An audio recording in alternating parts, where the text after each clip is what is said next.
Welcome to 360 Tamil. இன்னைக்கு இந்த வீடியோல நம்ம எந்த படத்தோட எக்ஸ்பிளனேஷன் பத்தி பார்க்க போறோம்னா, இது ஒரு படம் கிடையாது, வெப் சீரிஸ் தான். இந்த வெப் சீரிஸோட பேரு சோடோ பெஷி அப்படின்றது. இது ஒரு பெங்காலி வெப் சீரிஸ். பக்காவான சஸ்பென்ஸ் த்ரில்லர் வெப் சீரிஸ்னு சொல்லலாம். ஸ்டார்டிங்ல இருந்து எண்டிங் வரைக்கும் நல்லா கொண்டு போயிருப்பாங்க. நீங்க எதிர்பார்க்காத நிறைய ட்விஸ்ட் அண்ட் டர்ன்ஸ் இந்த கதையில வச்சிருப்பாங்க. நான் முதல்ல இந்த சீரிஸோட பிளாட்டை பத்தி சொல்றேன்.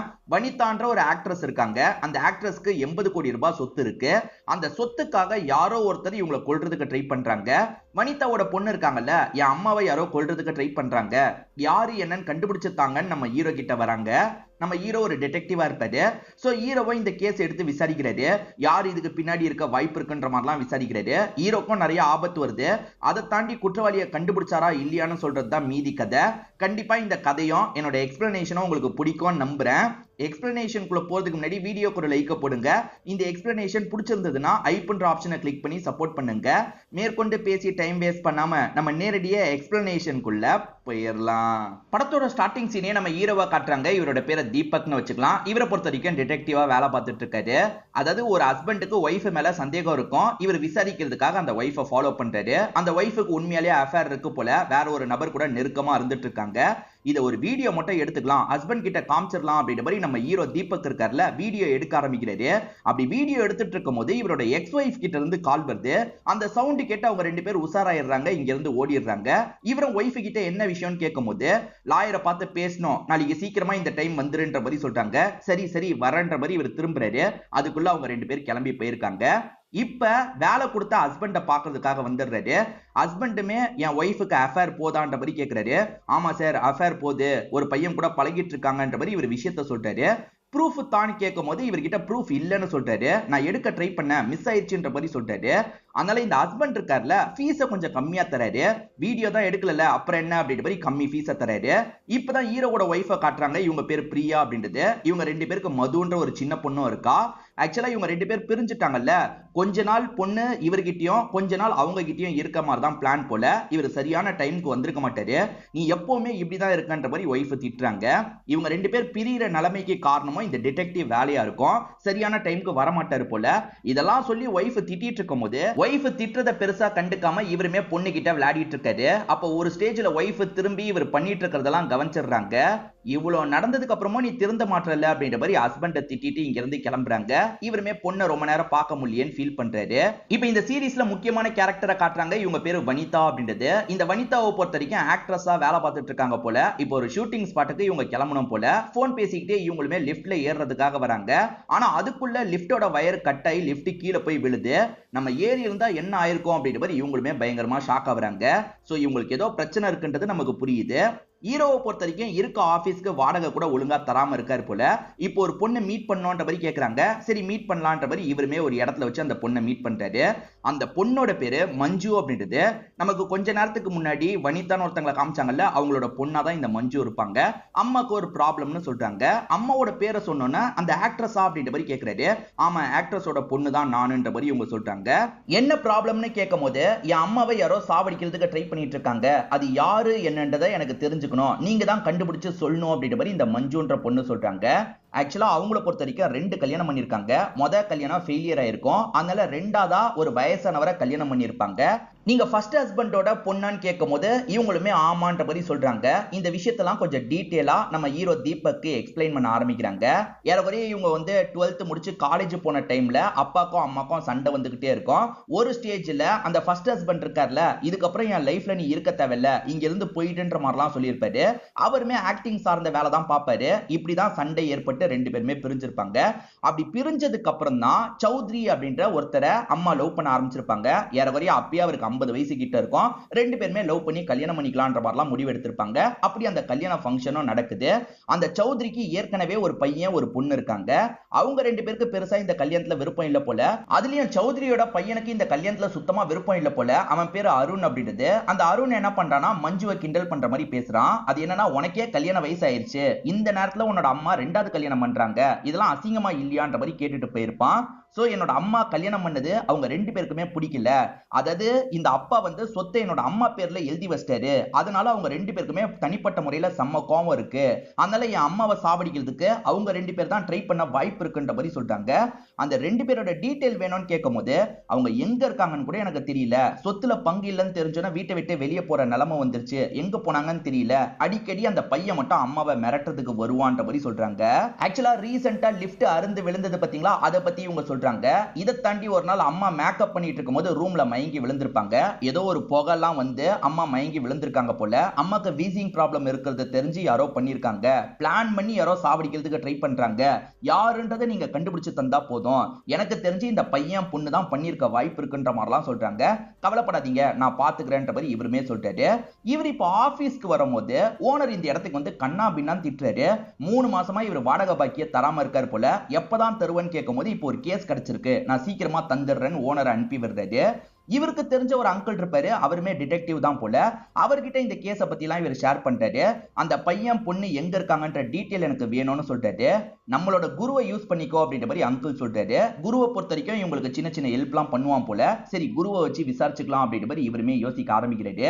இப்ப அம்மா வனிதாவை நமக்கு காட்டுறாங்க. இவங்க கார்ல போயிட்டு இருக்கும் போது ஒரு லாரி வேணும்ட்டே இவங்க காரை அடிச்சு தூக்குது போல. அப்படி அடிச்சு தூக்குனதுல இவங்க காயப்பட்ட மாதிரி விழுந்து கிடக்குறாங்க. இங்க ஒரு எபிசோட நமக்கு முடிக்கிறாங்க.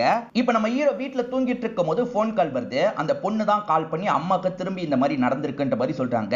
நான் வரேன்ற மாதிரி இவருமே வேக வேகமா கிளம்பி ஹாஸ்பிட்டலுக்கு வந்துடுறாரு. டிரைவருக்குமே அடிபட்டு இருக்கு. அவருக்கான ட்ரீட்மெண்ட் எல்லாம் முடிச்சு டிரைவர் வெளியே உட்காந்துட்டு இருக்காரு. டிரைவருக்கும் சம்மடி, என் அம்மாக்கும் சம்மடி அப்படின்ற மாதிரி இந்த பொண்ணு சொல்லிட்டு இருக்காங்க. இவங்க பேரு மஞ்சுன்னு சொல்லியிருப்பேன். சரி அம்மாவை பார்க்கலான்ற மாதிரி ரெண்டு பேருமே உள்ள வந்து அந்த அம்மாவை பாக்குறாங்க. அம்மாக்கு ரொம்ப பெரிய அடி இல்ல போல, நல்லபடியா தான் இருக்காங்க. இப்ப எந்திரிச்ச அம்மா இருக்காங்கல்ல, என் பொண்ணு சொன்ன டிடெக்டிவ் நீங்க தானா? யார் இப்படி பண்றாங்கன்னு தெரியல, தொடர்ச்சியா இப்படி பண்ணிட்டு இருக்காங்க. இதுக்கு பின்னாடி யார் இருந்தாலும் சரி கண்டுபிடிச்சிருங்க அப்படின்ற மாதிரிலாம் கேக்குறாங்க. கவலைப்படாதீங்க மேடம், நான் கண்டுபிடிச்சிடுறேன் அப்படின்ற மாதிரி இவருமே சொல்றாரு. இப்ப நம்ம ஹீரோக்கு சௌத்ரியோட பொண்ணு எங்க இருக்காங்கன்றது தெரிஞ்சிருது. இப்ப பையனை மட்டும் தானே கண்டுபிடிக்கணும். இப்ப குருன்ற தெரிஞ்ச பையனுக்கு கால் பண்றாரு. இந்த பையனை பத்தின டீடைல் எனக்கு வேணும்னு சொல்றாரு. அவ்வளவுதானே, நான் சீக்கிரமா கண்டுபிடிச்சு தந்துடுறேன்ற மாதிரி சொல்றான். சரி நம்ம பொண்ணை பாப்போன்ற மாதிரி இப்படி யோசிக்கிறாரு. சௌத்ரியோட பொண்ணை பார்க்கறதுக்காக வராரு. அவங்க பேரு வாணி அப்படின்றது. ஆக்சுவலா வாணி இப்ப சித்திக்கு அடிபட்டு இருக்கிறத பத்தி நியூஸ்ல பார்த்துட்டு இருக்காங்க. இவருமே வீட்டுக்குள்ள நுழையிறாரு. வாணியோட ஹஸ்பண்ட் பேரு முகேஷ் அப்படின்றது. அவர் டியூஷன்லாம் எடுத்துட்டு இருக்காரு. நீங்க யாருன்னு கேட்கும்போது இல்ல இல்ல மேடத்தை பார்த்து பேசுறதுக்காக வந்திருக்கன்ற மாதிரி சொல்றாரு. இவரை பொறுத்த வரைக்கும் ஒரு பொய் சொல்லி தான் இந்த இடத்துக்கு வந்திருக்காரு. இறந்து போன சௌத்ரியை பத்தி ஒரு வாழ்க்கை வரலாறு எழுத போறேன், அதுக்கு நீங்க சொன்னா நல்லா இருக்கும், உங்க அப்பாவை பத்தி சொல்லுங்கன்ற மாதிரி வாணி கிட்ட பேச்ச கொடுக்குறாரு. வாணியுமே என்னோட அப்பா மேல நான் ரொம்ப மரியாதை வச்சிருந்தேன், ஆனா ரெண்டாவது கல்யாணம் பண்ணோம்னா அந்த மரியாதை எல்லாமே போயிருச்சு அப்படின்ற மாதிரி சொல்றாங்க. இப்ப நடந்த விஷயத்தை நமக்கு கொஞ்சம் விஷுவலா காட்டுறாங்க. அப்பா ரெண்டாவதா அந்த வனிதாவை கல்யாணம் பண்ணிக்கலாம்னு முடிவெடுக்கிறாருல, இல்ல ரெண்டு பசங்களும் செம்ம அப்செட் ஆயிடுறாங்க. வாணியோட ஹஸ்பண்டும் செம்ம அப்செட் ஆயிடுறாரு. அதுல இருந்து சில மாசத்துலயே அப்பா வந்து நெஞ்சு வலி வந்த மாதிரி இறந்து போயிட்டாரு. அதுக்கப்புறம் நாங்க ஒதுங்கி வந்துட்டோம் அப்படின்ற மாதிரிலாம் இந்த மஞ்சு சொல்றாங்க. ஆக்சுவலா சொத்துல பங்கு கிடைக்கலன்ற மாதிரி உங்களுக்கு ஒரு கோபம் இருக்குல்ல அப்படின்ற மாதிரி இவர் கேட்கறாரு. இவர் இந்த மாதிரி ஒரு கேள்வி கேட்டோம்னா வாணியோட ஹஸ்பண்ட் முகேஷ் வந்துடுறாரு. நீங்க யாரு, எப்படி இந்த மாதிரிலாம் கேள்வி கேட்பீங்க? இதுக்கு மேல உங்ககிட்ட என்னோட வைஃப் எதுவும் பேச மாட்டா, எந்திரிச்சு போங்கன்னு சொல்றாரு. சாரி சார், இப்பெல்லாம் இதுக்கப்புறம் கேட்க மாட்டேன்னு சொல்றாரு. அப்ப கூட முகேஷ் ஏத்துக்காம இவரை துரத்தி விடுறாரு. இவர் நான் புக் எழுதுறதுக்காக தான் வந்திருக்கன்ற மாதிரி எவ்வளவோ சொல்றாரு. இல்ல சார், இதுக்கு மேல என்னோட வைஃப் பேச மாட்டா, முதல்ல இங்க இருந்து கிளம்புங்க அப்படின்ற மாதிரி முகேஷும் இவரை துரத்தி விடுறாரு. இப்ப நம்ம ஹீரோ வீடு ஆபீஸ்ல உட்காந்துட்டு இருக்கும் போது இவரை பார்த்து பேசுறதுக்காக அந்த பொண்ணு மஞ்சு வந்திருக்காங்க. அவங்கள பொறுத்த வரைக்கும் டாக்குமெண்ட்லாம் ரெடி பண்ணி கொண்டு வந்திருக்காங்க. இப்ப அட்வான்ஸா 50,000 ரூபாய் தரேன், இதை நீங்க முடிச்சிட்டீங்கன்னா 2 லட்சம் ரூபாய் தரேன்ற மாதிரி சொல்றாங்க. சரி ஓகேன்ற மாதிரி இவரும் டாக்குமெண்ட்ல சைன்லாம் போட்டுட்டு இருக்காரு. அந்த பொண்ணு இங்க வந்து பேசும்போது ஸ்மோக்லாம் பண்ணிருப்பாங்க. இப்ப இந்த இடத்தை விட்டு கிளம்பி போயிடுறாங்க. கொஞ்ச நேரத்துல பொண்ணை வெட்டுறதுக்காக வைஃப் வராங்க. அவங்களுக்கு ஸ்மோக்கிங் ஸ்மெல் எல்லாம் தெரியுது. யாரு ஸ்மோக் பண்ணது, திரும்பி ஆரம்பிச்சிட்டீங்களா அப்படின்ற மாதிரி கேக்குறாங்க. சேச்சே நான் இல்ல, என்னோட கிளைண்ட் அப்படின்ற மாதிரி சொல்லும் போது ஸ்மோக் பண்ற கிளைண்டா யாருன்னு இவங்க விசாரிக்கும் போது மஞ்சுன்ற பொண்ணு, அதாவது வனிதான்ற ஆக்ட்ரஸ் தெரியும்ல, அந்த ஆக்ட்ரஸோட பொண்ணுன்ற மாதிரி சொல்றாரு. ஓஹோ வயசு பொண்ணா அப்படின்ற மாதிரி வைஃப் கேக்குறாங்க. ஆக்சுவலா வைஃப் ஒரு கோவத்துல இவரை விட்டு பிரிஞ்சிருப்பாங்க. இருந்தாலுமே இவர் மேல அக்கறை இருக்கு போல. ஹஸ்பண்ட் ஒருவேளை அந்த பொண்ணை லவ் பண்ணிடுவாரா அப்படின்ற மாதிரிலாம் உள்ளுக்குள்ள யோசிச்சுக்கிட்டே கிளம்பிடுறாங்க. இவருமே கேஸ் சார்ந்து சில விஷயங்கள் எல்லாம் பார்த்துட்டு இருக்காரு. இப்ப நமக்கு வனிதாவை காட்டுறாங்க. வனிதாவோட ஹஸ்பண்ட் இறந்து போயிட்டாரு பாத்தீங்களா, அப்படி இறந்து போனவரோட போட்டோவை பாக்குறாங்க. ஏதோ இவங்களுக்கு ஒரு மாதிரி கில்ட்டா ஃபீல் ஆகுது போல. இந்த இடத்துல சரக்கெல்லாம் இவங்க அடிச்சிட்டு இருக்க மாதிரி நமக்கு காட்டுறாங்க. நம்ம ஹீரோ பொண்ணு மேல பயங்கர பாசம் வச்சிருப்பாரு. அந்த பொண்ணோட பேரு மதுன்னு சொல்லியிருப்பேன். இப்ப மது கூட சேர்ந்து ஐஸ்கிரீம்லாம் சாப்பிட்டுட்டு இருக்காரு. இவரோட அசிஸ்டண்டா குருன்ற ஒரு பையன் இருக்கான்ல, அவனுமே தகவல் கிடைச்சிருச்சு அப்படின்ற மாதிரி பேசுறதுக்காக வந்திருக்கான். அதாவது பையன் அருண் எங்க இருக்கான்னு தெரியல. அந்த அருணை பொறுத்த வரைக்கும் மார்த்தான்ற ஒரு பொண்ணு கூட ரிலேஷன்ஷிப்ல இருக்கான். மார்த்தாவை பொறுத்த வரைக்கும் ஒரு கிளப்ல பாட்டு பாடுறது டான்ஸ் பண்றது வேலை எல்லாம் பண்ணிட்டு இருக்கா அப்படின்ற மாதிரி இவன் சொல்றான். சரி, அந்த அருணா அங்க வச்சுதான் பார்க்கணும் அப்படின்ற மாதிரி இவருமே யோசிக்கிறாரு. இப்ப ஹீரோ இருக்காரு பாத்தீங்களா, அந்த கிளப்புக்கு கிளம்பி வந்துடுறாரு. அந்த கிளப்ல மார்த்தான்ற ஒரு பொண்ணு பாடிட்டு இருக்காங்க. அருண்மே அங்கதான் உட்காந்துட்டு இருக்கான். அப்ப அருண் கிட்ட சண்டை போறதுக்காக விஸ்வான்ற ஒரு நபர் வந்திருக்காரு. ஆக்சுவலா விஸ்வா இந்த அருணுக்கு நிறைய காசு தந்திருப்பாரு போல, அதை திரும்பி தராம இருக்கான் போல. இது ரிலேட்டடா ரெண்டு பேருக்குள்ள சண்டை ஏற்பட்டு இருக்கு. ரெண்டு பேருமே சண்டையை அதிகமா போட்டுட்டு இருக்கும் போது மார்த்தா இருக்காங்கல்ல, விடு விஸ்வான்ற மாதிரி விஸ்வாவை தடுக்கிறாங்க. அருண் சீக்கிரமாவே உன்னோட காசை தந்துருவான்ற மாதிரி அருணுக்கு சப்போர்ட்டிவ் பேசிட்டு இருக்காங்க. ஏன்னா அருணை லவ் பண்ணிட்டு இருக்காங்கல்ல, அதனால தான் சப்போர்ட்டிவா பேசிட்டு இருக்காங்க.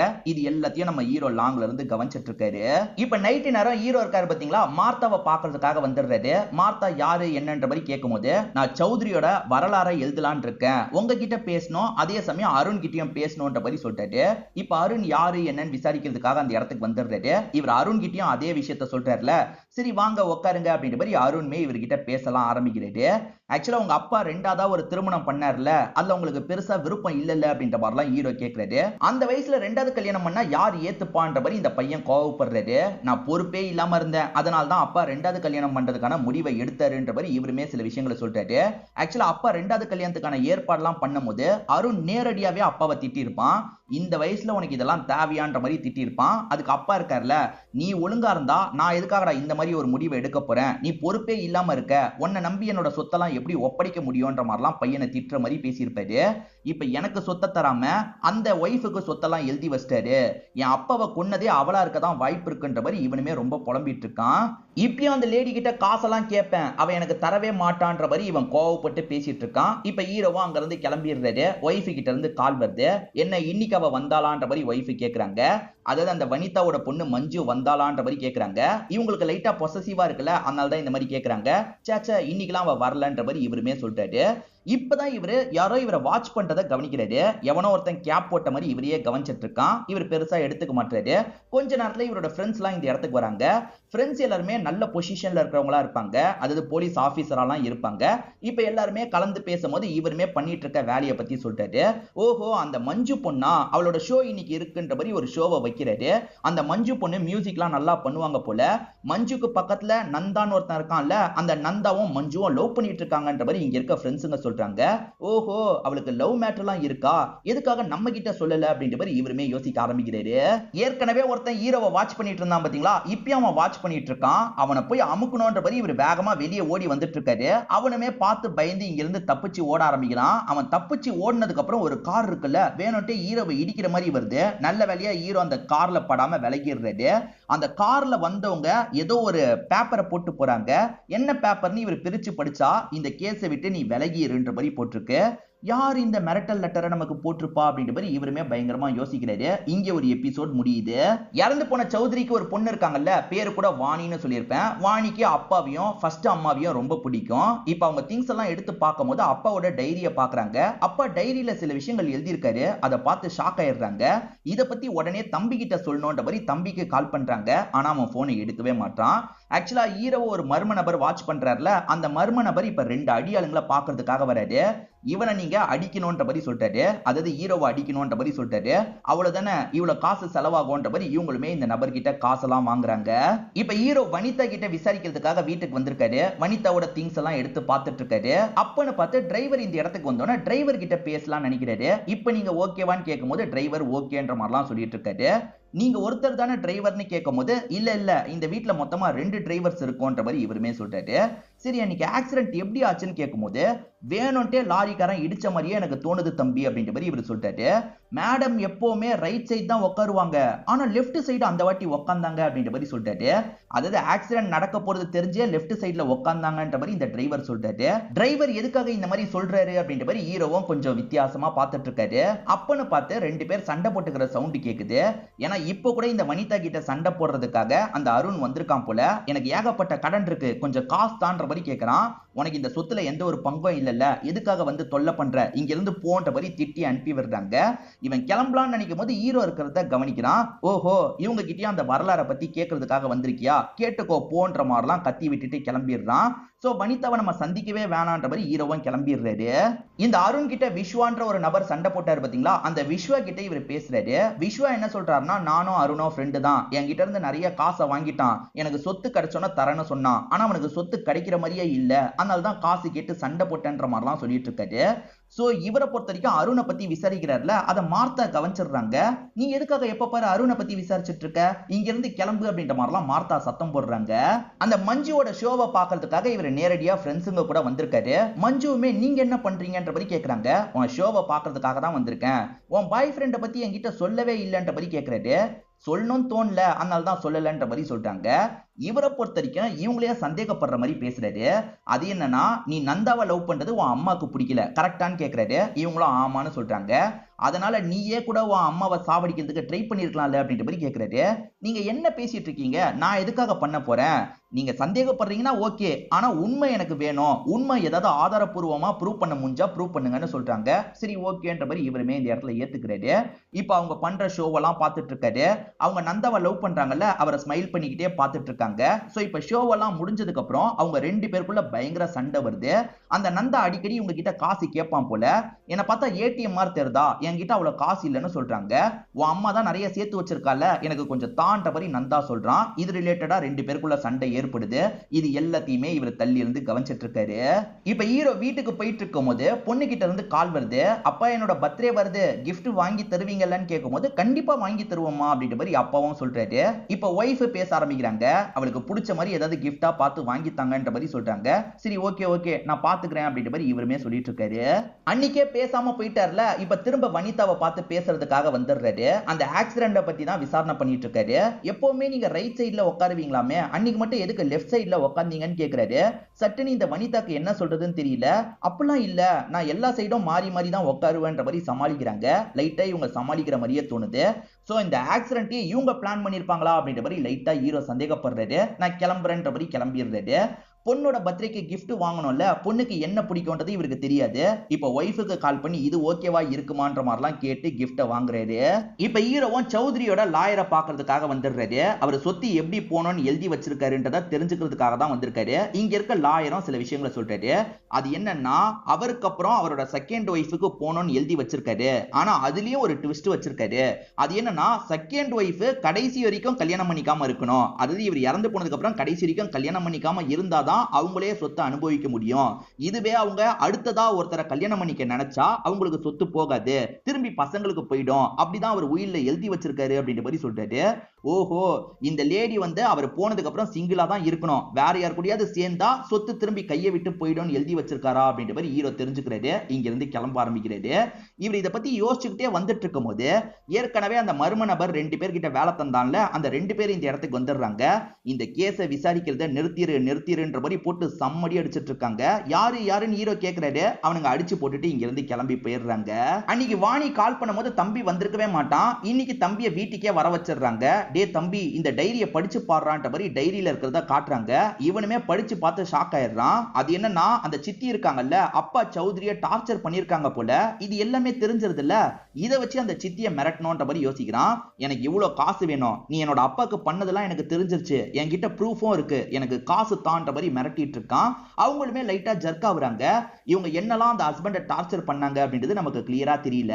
நம்ம ஹீரோ அடிபட்டு மயங்கி இருப்பாரு. ஃப்ரெண்ட்ஸுங்க தான் ஃபர்ஸ்ட் எய்ட்லாம் பண்ணி படுக்க வச்சிருக்காங்க போல. இப்போ ஒய்ஃபும் பொண்ணும் பார்க்கிறதுக்காக வந்திருக்காங்க. இவர் எந்திரிச்சோன்னா ஒய்ஃப் என்னாச்சு ஏதாச்சுன்னு கேட்கும்போது இவருமே நடந்த விஷயத்த சொல்றாரு. இதுக்காக தான் இந்த வேலைலாம் வேணான்னு சொல்றேன்ற மாதிரி சொல்லிட்டாங்க. அதெல்லாம் ஒன்றும் கிடையாது, நான் இப்போ ஓகேவா தான் இருக்கேன்ற மாதிரி இவர் சொல்றாரு. ஹஸ்பண்டை இந்த நிலைமையில பார்க்கும்போது கஷ்டமா இருக்கு. ஒய்ஃபுமே இங்க இருந்து கிளம்புறாங்க. இப்ப இவருக்குமே நம்மள ஃபாலோ பண்ணவன் தான் இதுக்கு பின்னாடி இருக்கானா அப்படின்ற மாதிரி தோண ஆரம்பிக்குது. இவருக்கு அடிபட்டிருக்குன்னு தெரிஞ்சோன்னா இப்ப மஞ்சு பாக்குறதுக்காக வந்திருக்காங்க. மஞ்சுவும் நீங்க ஓகே தானேன்னு கேட்கும்போது இவர் ஓகேன்ற மாதிரிலாம் சொல்லிட்டாரு. இவரை பொறுத்த வரைக்கும் மஞ்சு மேலேயே சந்தேகம் இருக்கு. மஞ்சுவும் நந்தாவும் சேர்ந்து பிளான் போட்டு இப்படிலாம் பண்ணிட்டு இருக்காங்களான்ற மாதிரி யோசிக்கிறாரு. அப்புறம் எதுக்கு மஞ்சுவே நம்ம கிட்ட கேஸ தரணும், இடிக்குதே அப்படின்ற மாதிரி இவர் கன்ஃபியூஸ் ஆயிட்டு இருக்காரு. நீங்க படுத்து ரெஸ்ட் எடுங்கன்ற மாதிரி மஞ்சுவும் இந்த இடத்தை விட்டு கிளம்ப ஆரம்பிக்கிறாங்க. நம்ம ஹீரோக்கு தான் போலீஸ்லயே ஃப்ரெண்ட்ஸ் இருக்காங்க பாத்தீங்களா, ஹீரோவுமே அந்த 2 பேரோட அடையாளம் எனக்கு தெரியும்னு சொல்லிட்டாரு. ரெகுலரா குற்றம் பண்றவங்க கூட அது பொருந்தி போகுது. அந்த 2 பேரையும் பிடிக்கணும்ன்ற மாதிரி போலீஸுங்க இருக்காங்கல்ல, ஒரு இடத்துல வச்சு அந்த 2 பேரையும் கரெக்டா பிடிச்சிடுறாங்க. இப்ப போட்டு சம்மடி அடிக்கிறாங்க. யார் சொல்லிடா பண்ணீங்கன்னு கேட்கும்போது, சார் அவனோட ஃபேஸே தெரியல சார், அவன் தாடி அதே மாதிரி வந்து நிறைய முடியெல்லாம் வச்சு முகத்தையே கவர் பண்ணிருந்தான், அவனை பத்தி எதுவுமே எங்களுக்கு தெரியாதுன்ற மாதிரி சொல்லிட்டு இருக்காங்க. இப்ப அம்மா பொண்ணு 2 பேருமே ஹீரோவை கூப்பிட்டு பேசுறாங்க. ஆக்சுவலா இவங்களால ஹீரோக்கு ஆபத்து வந்துருச்சுல, இதுக்கப்புறம் அந்த ஆபத்து வரக்கூடாதுன்னு நினைக்கிறோம், அதனால இந்த கேஸை நீங்க விசாரிக்கிறத நிறுத்திக்கோங்க, நாங்களே பாத்துக்கிறோம் அப்படின்ற மாதிரி சொல்லிட்டாங்க.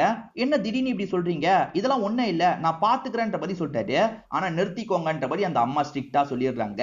இப்ப அந்த அம்மாவை மிரட்டுறதுக்காக வாணியோட ஹஸ்பண்ட் வந்திருக்காரு. ஏதோ மிரட்டுற மாதிரிலாம் அவங்க கிட்ட பேசிட்டு இருக்காரு.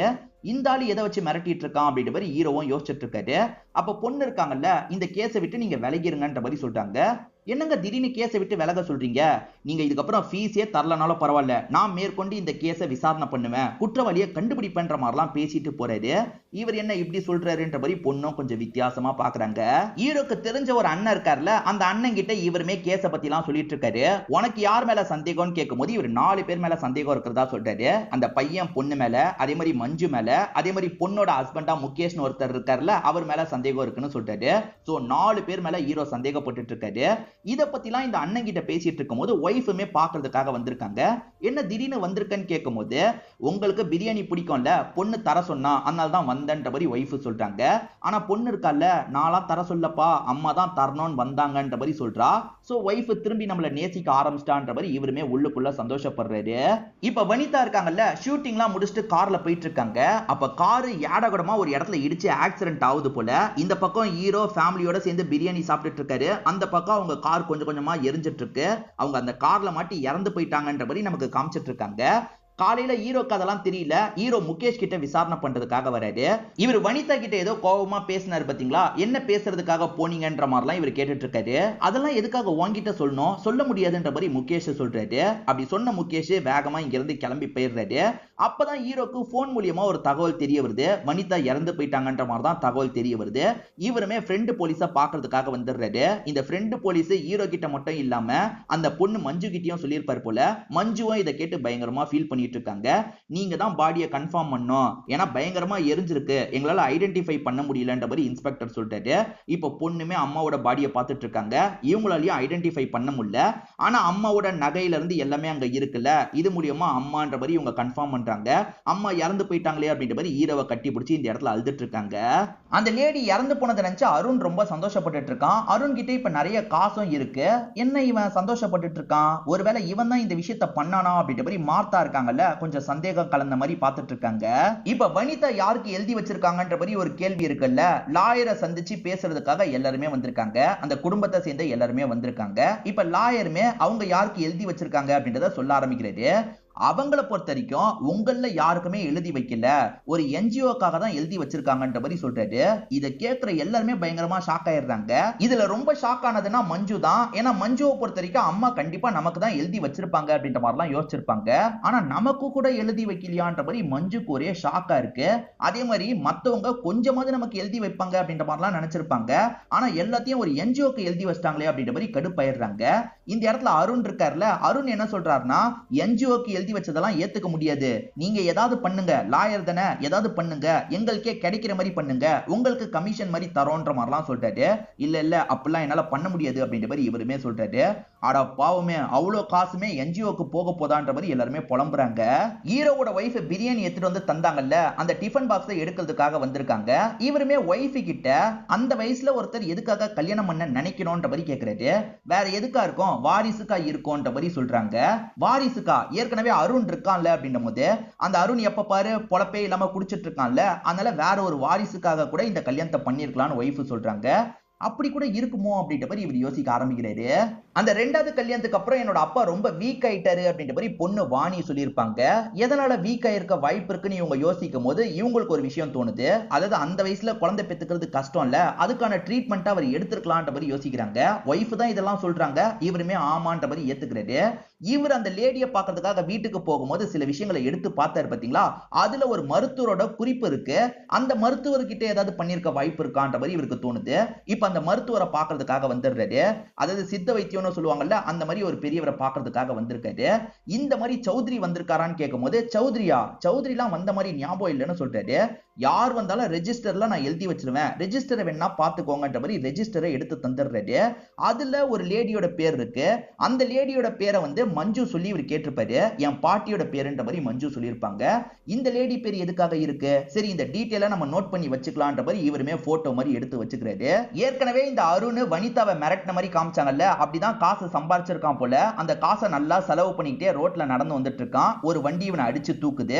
இங்க ஒரு எபிசோட நமக்கு முடிக்கிறாங்க. இப்ப அந்த சித்த மருத்துவம் பாக்குற டாக்டரை பாக்குறதுக்காக ஒரு ஹஸ்பண்டும் ஒய்ஃபும் வந்திருக்காங்க. அந்த மாதிரியான விஷயத்துக்கு மருந்து வேணும்ன்ற மாதிரி கேக்குறாங்க. டீடைல் எழுதும் போது என்ன பண்றாங்கன்னா, மஞ்சுவோட பாட்டி பேரை யூஸ் பண்ணி டீடைல் எழுதுறாங்க. வந்தவங்க யாருன்னு தெரியல, ஆனா மஞ்சுவோட பாட்டி பேரை யூஸ் பண்ணிருக்காங்க. அந்த அருணுக்கு ஆக்சிடென்ட் ஆன மாதிரி காமிச்சாங்கல்ல, அவன் ஸ்பாட்லயே இறந்து போயிருப்பான். இதுக்கு பின்னாடி கண்டிப்பா விஸ்வா தான் காரணமா இருக்க வாய்ப்பு இருக்குன்னு ஹீரோவும் ஃப்ரெண்டான இன்ஸ்பெக்டர் கிட்ட சொல்லிட்டாரு. இப்ப அந்த விஸ்வாவை கஸ்டடியில எடுத்து விசாரிக்கிறாங்க. சரி, எனக்கான காசெல்லாம் அவன் செட்டில் பண்ணிட்டான், நான் எதுக்கு சார் அவனை சாவடிக்க போறேன்னு விஸ்வா கேக்குறான். அவ்வளவு பெரிய அமௌண்ட்டை செட்டில் பண்ணிட்டானா, அவன்கிட்ட எப்படி காசு கிடைச்சது அப்படின்ற மாதிரி யோசிக்கும் போது இவங்களுமே வந்து அந்த மார்த்தா கிட்ட கேட்டா தெரியும்ன்ற மாதிரி யோசிக்கிறாங்க. மார்த்தா வீட்டை சோதனை பண்றதுக்கு இவங்க பர்மிஷன் லெட்டர்லாம் வாங்கிடுறாங்க. இப்ப மார்த்தாவோட வீட்டுக்கு வந்து செக் பண்ணிட்டு இருக்காங்க. ஆனா மார்த்தாவோட வீட்டுல இவங்களுக்கு காசெல்லாம் எதுவுமே கிடைக்க மாட்டேங்குது. ஆனா மார்த்தா ஏதோ ஒரு கீ வச்சிருக்கிறது இவங்களுக்கு கிடைக்குது. இந்த கீக்கான லாக்கரை ஓபன் பண்ணி பார்க்கணும்ன்ற மாதிரி ஹீரோ சொல்லிட்டாரு. இப்ப லாக்கரை ஓபன் பண்ணி பார்த்தா அங்க ஒரு டைரி கிடைச்சிருக்கும். அந்த டைரியில சில பக்கங்கள் மட்டும் கிழிக்கப்பட்டிருக்கும். எதனால கிழிக்கப்பட்டிருக்கு, ஒழுங்கா சொல்லு மார்த்தான்னு கேட்கும் போது மார்த்தா எல்லாத்தையும் சொல்லிடுறேன்ற மாதிரி சொல்ல ஆரம்பிக்கிறாங்க. அது என்னன்னா, அந்த வனிதா பத்தி சௌத்ரி சில விஷயங்களை எழுதி வச்சிருப்பாரு. அதை பார்த்த அருண் இருக்கார்ல, மிரட்டி காசெல்லாம் வாங்கியிருப்பாரு. அவன் மிரட்டி காசை வாங்கினான்றது மட்டும் எனக்கு தெரியும். அந்த டைரியில என்ன எழுதி இருந்தது தெரியுமான்ற மாதிரி சில விஷயங்களை சொல்லிட்டாங்க. அது என்னன்னா, சௌத்ரிய ரெண்டாம் தரமா கல்யாணம் பண்ணிட்டாங்கல்ல, கல்யாணம் பண்ணதுக்கு அப்புறம் சௌத்ரி எனக்கு ஒரு வாரிசு வேணும்னு கேட்டிருப்பாரு. இவர் ஒன்னா இருக்கலாம்னு நினைச்சா, உங்களால வந்து கொஞ்ச நேரம் கூட என் கூட ஒன்னா இருக்க முடியல, நீங்க சரியான வேஸ்ட்ன்ற மாதிரிலாம் அசிங்கப்படுத்துறாங்க. இவருக்கு ஒரு மாதிரி ரொம்ப கஷ்டமா போயிருது. சரி, இதுக்கான ட்ரீட்மெண்ட்டையாவது நான் எடுத்துக்கிறேன்ற மாதிரி சொல்லும் போது, நான் உங்களுக்கான மருந்தெல்லாம் தரேன்ற மாதிரி அவங்க நிறைய மருந்து தராங்க. ஆனா அந்த மருந்து எடுக்க எடுக்க இவருக்கு நிறைய ஹெல்த் இஷ்யூலாம் வருது. எனக்கு ரொம்ப கஷ்டமா இருக்கு, எனக்கு நிறைய ஹெல்த் இஷ்யூ வருது. ஆனா இவளை பொறுத்த வரைக்கும் ஃபோர்ஸ் பண்ணி மருந்தெல்லாம் தந்துட்டு இருக்கான்ற மாதிரி செகண்ட் ஒய்ஃபை பத்தி எழுதியிருக்காரு. சோ இதை வச்சுதான் அருண் மிரட்டி காசு வாங்கியிருக்கான்றது தெரிய வருது. அப்படி மிரட்டி காசு வாங்கினவன யாரோ சாவடிச்சிருக்காங்க, என்னவா இருக்கும்ன்ற மாதிரிலாம் யோசிச்சுட்டு இருக்காங்க. இப்ப மஞ்சு இருக்காங்கல்ல, ஹீரோவை பார்த்து பேசுறதுக்காக ஒரு இடத்துக்கு வந்திருக்காங்க. மஞ்சுவை பொறுத்த வரைக்கும் மேல் படிப்பு படிக்கணும்னு ஆசைப்பட்டிருப்பாங்க. இப்ப வெளிநாட்டுல நான் மேல் படிப்பு படிக்க போறேன்னு சொல்லிட்டாங்க. எப்படிங்க, காசு ஏதுன்ற மாதிரி இவர் கேட்கிறாரு. இல்ல ஒரு என்ஜிஓ தான் எனக்கு ஸ்பான்சர் பண்றாங்கன்ற மாதிரி என்ஜிஓ பேரை சொல்றாங்க. அதை கேட்கிறவரு உள்ளுக்குள்ள ஷாக் ஆகுறாரு. அது என்னன்னா, அம்மா ஒரு என்ஜிஓக்கு காசெல்லாம் எழுதி வச்சிருக்காங்கல்ல, அந்த என்ஜிஓ தான் ஸ்பான்சர் பண்றாங்க. அம்மா இறந்து போயிட்டாங்க, இருந்தாலும் பொண்ணுக்கு சப்போர்ட் கிடைக்குது எப்படின்னு யோசிக்கிறாரு. இப்ப நைட்டு நேரம் ஒரு ஹோட்டலை நமக்கு காட்டுறாங்க. அந்த ஹோட்டலுக்குள்ள வந்து ஹீரோவை ஃபாலோ பண்ணவனும் அதே மாதிரி வேற ஒரு லேடியும் சேர்ந்த மாதிரி வந்துட்டு இருக்காங்க. இவங்க வந்தா போட்டு தள்ளணும்ன்ற மாதிரி வேற ஒருத்தன் அங்க வெயிட் பண்ணிட்டு இருக்கான். அவன் கண்ணை வச்சு இவங்க ரெண்டு பேரையும் ஷூட் பண்ணிட்டு அங்க இருந்து கிளம்பிடுறான். இப்ப மறுநாள் காலையில ஹீரோவோட ஃப்ரெண்ட் இருக்காருல, ஹீரோவையும் அந்த இடத்துக்கு கூப்பிடுறாரு. என்ன ஏதுன்னு வந்து பாக்குற ஹீரோ ஷாக் ஆயிடுறாரு. ஏற்கனவே வனிதா இறந்து போயிட்டாங்கல்ல, ஆனா இந்த இடத்துல இறந்து போயிருக்காங்க, இது எப்படா பாசிபிள் அப்படின்ற மாதிரி ஆச்சரியப்படுறாங்க. அதே சமயம் வேற ஒருத்தன் தாடியெல்லாம் ஒட்டி ஹீரோவை ஃபாலோ பண்ணால, அவன் யாருன்னு பார்த்தா வனிதாவோட முன்னாடி புருஷனா இருப்பான். அதாவது வனிதாவோட முன்னாடி புருஷன் தான் வந்து வனிதாவோட ரெண்டாவது டிரைவராவும் வேலை பார்த்திருக்கான்றது தெரிய வருது. இந்த ரெண்டாவது டிரைவரும் வனிதாவும் கார்ல இறந்து போனதா இவங்க எல்லாருமே நம்பி இருப்பாங்க. ஆனா அது எல்லாமே செட்டப், இப்பதான் உண்மையா இறந்து போயிருக்காங்க அப்படின்றது தெரிய வருது. மஞ்சு ஏற்கனவே என்ன சொல்லியிருப்பாங்கன்னா, என் அம்மாக்கும் ஃபர்ஸ்ட் அப்பாக்கும் சண்டை ஏற்பட்டது அப்படின்ற மாதிரி சொல்லியிருப்பாங்க. அந்த ஃபர்ஸ்ட் அப்பாவோட பேரு வசந்த் அப்படின்றது. அது சண்டையா இருக்கலாம் வாய்ப்பு இல்ல, ஏன்னா ஃபர்ஸ்ட் ஹஸ்பண்டியே டிரைவர் மாதிரி கூடியே வச்சிருக்காங்க, அதுவும் வேஷம் போட்டு கூடியே வச்சிருக்காங்க. எதுக்காக அப்படி கூடியே வச்சிருந்தாங்க, ஏதோ தப்பா இருக்கு அப்படின்ற மாதிரி ஹீரோவும் யோசிக்கிறாரு. இப்ப ஹீரோ ஏதோ ஒன்ன கண்டுபிடிச்சிடுறாரு போல, இப்படிதான் நடந்திருக்க வாய்ப்பு இருக்கு, எல்லாரையும் கேதர் பண்ணுன்ற மாதிரி ஃப்ரெண்டு கிட்ட சொல்லிட்டாரு. இப்ப ஃப்ரெண்டு எல்லாரையும் அந்த இடத்துல உட்கார வச்சிடுறாரு. ஹீரோ எல்லாரும் முன்னாடியும் நடந்த விஷயத்த சொல்ல ஆரம்பிக்கிறாரு. அது என்னன்னா, வனிதாவை பொறுத்த வரைக்கும் ஃபர்ஸ்ட் ஹஸ்பண்ட் கூட இருக்கும்போது ரொம்ப கஷ்டமான லைஃபை தான் வாழ்ந்திருப்பாங்க. ரெண்டு பேருமே நம்ம சீக்கிரம் பணக்காரங்களாகிறதுக்காக ஒரு வழியை பண்ணலாம், வேணும்ட்டே ஒரு பணக்காரனா பார்த்து நீ ரெண்டாவது கல்யாணம் பண்ணு, அதுக்கப்புறம் அவனை சாவடிச்சுட்டு திரும்பி நம்மளே சேர்ந்துடலான்னு ஒரு கணக்கை பண்ணியிருப்பாங்க. அப்படிதான் இந்த வனிதா சௌத்ரியை பிடிச்சிருப்பாங்க. சௌத்ரி கூட கல்யாணம் பண்ணி சந்தோஷமா இருக்க மாதிரி காமிச்சு அந்த சௌத்ரியை சீக்கிரமே போட்டு தள்ளுறதுக்கு முடிவு பண்ணிருப்பாங்க. சௌத்ரியை போட்டு தள்ளுறதுக்கு ஹார்ட் அட்டாக் வர வைக்கணும்ல, அதுக்காக வேணும்ட்டே அந்த மாத்திரையெல்லாம் நிறைய தருவாங்க. ஒரு குறிப்பிட்ட அளவு எடுக்கணும்னா இவங்க வேணும்ட்டே நிறைய தருவாங்க. அந்த சித்தா டாக்டர் கிட்ட ரெண்டு பேர் வந்து மாத்திரை வாங்கின மாதிரி காமிச்சாங்கல்ல, இவங்க ரெண்டு பேர் தான் வந்து மாத்திரை வாங்கியிருப்பாங்க. சோ வனிதா வந்து அவங்களோட அம்மா பேரை எழுதலான்ற மாதிரி ரெஜிஸ்டர்ல அம்மா பேரை சும்மானா எழுதி வச்சிருப்பாங்க. சோ சௌத்ரியை சாவடிக்கிறது ஈஸி தான், ஆனா சௌத்ரியை பொறுத்த வரைக்கும் ஒரு செக் வச்சிருப்பாரு. அந்த செக் என்னன்னா, நான் இறந்து போனதுக்கு அப்புறம் அவ இன்னொருத்தரெல்லாம் கல்யாணம் பண்ணிக்க கூடாது, அப்படி கல்யாணம் பண்ணிக்கிட்டா சொத்து போக கூடாதுன்ற மாதிரி எழுதி வச்சிருப்பாரு. சோ இதனாலதான் அவங்க என்ன பண்றதுன்ற மாதிரி வேற ஒரு பிளானை யோசிச்சிருப்பாங்க. அது என்னன்னா, நம்ம செத்து போன மாதிரி எல்லாரையும் நம்ப வைக்கணும்ன்ற மாதிரி யோசிச்சிருப்பாங்க. என்ன யாரோ சாவடிக்கிறதுக்கு ட்ரை பண்றாங்கன்ற மாதிரி எல்லாரையும் நம்ப வச்சிருப்பாங்க. அது எல்லாத்துக்கும் பின்னாடி இருக்கிறதும் வனிதாவா தான் இருக்கும். நீ என்கிட்ட இந்த விஷயத்தை கொண்டு வருவேன்னு உன்னோட அம்மா கொஞ்சம் கூட எதிர்பார்க்கலன்ற மாதிரி மஞ்சு கிட்ட சொல்லிட்டாரு. சோ மஞ்சு வந்து ஹீரோ கிட்ட சொன்னதுனால ஹீரோ விசாரணை பண்ணார்ல, இதனால அந்த அப்பா வசந்த் இருக்கார்ல, இவனோட ஆக்டிவிட்டி எல்லாம் கவனிக்கணும்னு கவனிச்சிருப்பாரு. ஒரு ஸ்டேஜ்ல இவனை கிளியர் பண்ணணுன்றதுக்காக தான் வண்டியை வச்சு இடிக்க விட்டுருப்பாரு, ரெண்டு பேரை வச்சு அடிக்கலாம் வச்சிருப்பாரு. ஹீரோ அப்பயுமே இந்த கேஸை விட்டு போகாம மேற்கொண்டு இந்த கேஸை ஃபாலோ பண்ணிட்டு இருப்பாரு. இந்த டைம்ல தான் அருணுக்கு சில விஷயங்கள் தெரிஞ்சு மிரட்ட ஆரம்பிச்சிருப்பான். அவன் கேட்கிற காசை தந்துடலான்னு காசை தந்திருப்பாங்க. சீக்கிரமே நம்ம சாவர பிளானையும் பண்ணணும்ன்ற மாதிரி கார் ஆக்சிடென்ட்ல ரெண்டு பேருமே கருகிய செத்து போன மாதிரி நம்ப வச்சிருப்பாங்க. அதுக்கப்புறம் அருணை போட்டு தள்ளலான்ற மாதிரி இவங்க தான் ஆளை செட் பண்ணி அருணையும் போட்டு தள்ளியிருப்பாங்க. ஆக்சுவலா காசெல்லாம் ஒரு என்ஜிஓக்கு எழுதி வச்சாங்கல்ல, அந்த என்ஜிஓக்கு மறைமுக ஓனர்ஸா ஹஸ்பண்ட் ஒய்ஃப் தான் இருப்பாங்க. நம்ம மறைமுகமா பொண்ணுக்கு ஹெல்ப் பண்ணலான்ற மாதிரி தான் இந்த மஞ்சுக்கு அங்க சீட்டு கிடைக்கிறதுக்கான ஏற்பாடுலாம் இவங்க பண்ணிருப்பாங்க. சரி இதெல்லாம் ஓகே, அவங்க ரெண்டு பேரை சாவடிச்சது யாருன்ற மாதிரி ஒரு கேள்வி வருது இல்ல, அது யாருன்றதும் எனக்கு தெரியும். இப்போ நான் ஒரு நம்பருக்கு கால் பண்ண போறேன், யாருக்கு கால் வருதோ அவங்க தான் இதுக்கு பின்னாடி இருக்காங்கன்ற மாதிரிலாம் சொல்லிட்டாரு. இப்போ போனை எடுக்கலாம்னு நினைக்கிறதுக்குள்ள சட்டு நாங்க உட்காந்துட்டு இருக்க மார்த்தா எந்திரிச்சிடுறாங்க. நீ என்ன கண்டுபிடிச்சிட்டன்றது தெரியுது, ஆமா நான் தான் இந்த விஷயத்த பண்ணேன், ஒரு கில்லரை வச்சுதான் அவங்க ரெண்டு பேர் கதையை முடிச்சன்ற மாதிரி சொல்றாங்க. அவங்க ரெண்டு பேர் இறந்து போன மாதிரி எல்லாரையும் நம்ப வச்சிட்டாங்கல்ல, கொஞ்ச நாள் ஒரு ஹோட்டல்ல இருந்துட்டு வெளிநாட்டுக்கு எஸ்கேப் ஆயிரலாம்ன்ற மாதிரி ரெண்டு பேருமே கணக்கு பண்ணிருப்பாங்க. ஆனா இந்த மார்த்தா எதர்ச்சியா அவங்கள பார்த்திருப்பாங்க, அதாவது வனிதாவை எதர்ச்சியா பார்த்திருப்பாங்க. சோ இவ இன்னும் சாவல, இவ தான் பிளான் பண்ணி அருணை சாவடிச்சிருக்கா, நம்ம விடக்கூடாதுன்ற மாதிரி கோவப்பட்டு இருப்பாங்க. ஏன்னா அருணை இவங்க பயங்கரமா லவ் பண்றாங்கல்ல, அருணுக்காக இந்த விஷயத்த பண்ணணும்ன்ற மாதிரி ரெண்டு பேரையும் முடிக்கிறதுக்காக ஒருத்தனை செட் பண்ணிருப்பாங்க. அவன் தான் அந்த ரெண்டு பேரையும் வீட்டுக்குள்ள மறைஞ்ச மாதிரி ஷூட் பண்ணி சாவடிச்சிருப்பான். சாரி, ஹோட்டல் ரூம்ல மறைஞ்ச மாதிரி ஷூட் பண்ணி சாவடிச்சிருப்பான். சோ அவன் கூட இவங்க தான் கான்டாக்ட் ஆயிருக்காங்கன்றதை ஹீரோ கண்டுபிடிச்சிருப்பாரு, அதனால தான் கால் பண்றேன்னு சொல்லியிருப்பாரு. ஆனா அதுக்குள்ள மாத்தாவே நான் தான் பண்ணன்ற மாதிரிலாம் ஒத்துக்கிறாங்க. அந்த சித்தா டாக்டர் கிட்ட இவங்க ரெண்டு பேர் தான் மாத்திரை வாங்குறதுக்காக வந்திருப்பாங்க. இவங்களுக்கு ப்ராப்ளம்னு சொல்லி அந்த மாத்திரையெல்லாம் வாங்கியிருப்பாங்க. அவருமே டீடைல் கண்டிப்பா எழுதணும்னு சொல்லியிருப்பாரு. அதனால ஏதாவது ஒரு டீடைல் எழுதலான்ற மாதிரி மஞ்சுவோட பாட்டி டீடைலை இவங்க எழுதி வச்சிருவாங்க. அந்த வனிதா ஏமாத்தி இருக்காங்கன்னு தெரிஞ்சிருச்சுல, அதனால சொத்து பொண்ணுக்கு தான் போகும்ன்ற மாதிரி சௌத்ரியோட பொண்ணுக்கு தான் எல்லா சொத்தும் போகும்ன்ற மாதிரி லாயர் சொல்லிடுறாரு. ஆனா சௌத்ரியோட பொண்ணு பேசிக்காவே நல்லவங்களா தான் இருப்பாங்க. அதாவது அந்த வாணின்றவங்க பேசிக்காவே நல்லவங்களா தான் இருப்பாங்க. அவங்க ஃபுல் சொத்தெல்லாம் எனக்கு தேவையில்லை, உனக்குமே நீ விருப்பப்பட்ட படிப்பை படிக்கணும்னு ஆசை இருக்குல்ல, உனக்கு நான் பாதி சொத்தை தந்துடுறேன்னு சொல்றாங்க. இதை கேட்கிற மஞ்சு சந்தோஷப்படுறாங்க. சோ இவங்க ரெண்டு பேருமே அக்கா தங்கச்சியா இருக்கலாம்னு முடிவு பண்ணிடுறாங்க. இப்ப ஹீரோ இந்த கேஸை சால்வ் பண்ணதை பத்தி நியூஸ் பேப்பர்லாம் வந்திருக்கு, எல்லாருமே ஹீரோவை பெருமையா பேசிட்டு இருக்காங்க. அதே சமயம் இந்த கேஸை சால்வ் பண்ணதுக்காக ஃபீஸா இவருக்கு பெரிய அமௌண்ட் கிடைச்சிருக்கும். எப்பவுமே ஓனர் இவரை திட்டுவாரு பாத்தீங்களா, அந்த மாதிரி ஓனர் வந்தோன்னே இவருமே சீக்கிரமா வாடகையை தந்துடுறேன்னு சொல்றாரு. தம்பி இதுக்கப்புறம் நீங்க வாடகைலாம் தர தேவையில்லை, நீங்க இங்க இருக்கிறதுக்கு நான் தான் கொடுத்து வச்சிருக்கணும், உங்களுக்கு ஏசி வேணும்னா சொல்லுங்க போட்டு தரேன்ற மாதிரிலாம் பேசுறாரு. இவர் பிரபலம் ஆயிட்டார்ல, அதனால இப்படி பேசுறாரு.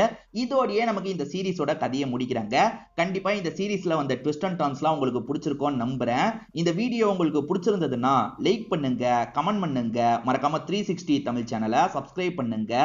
தொடர்ச்சியா இந்த மாதிரி வீடியோக்கள் வந்துகிட்டே தான் இருக்கும்.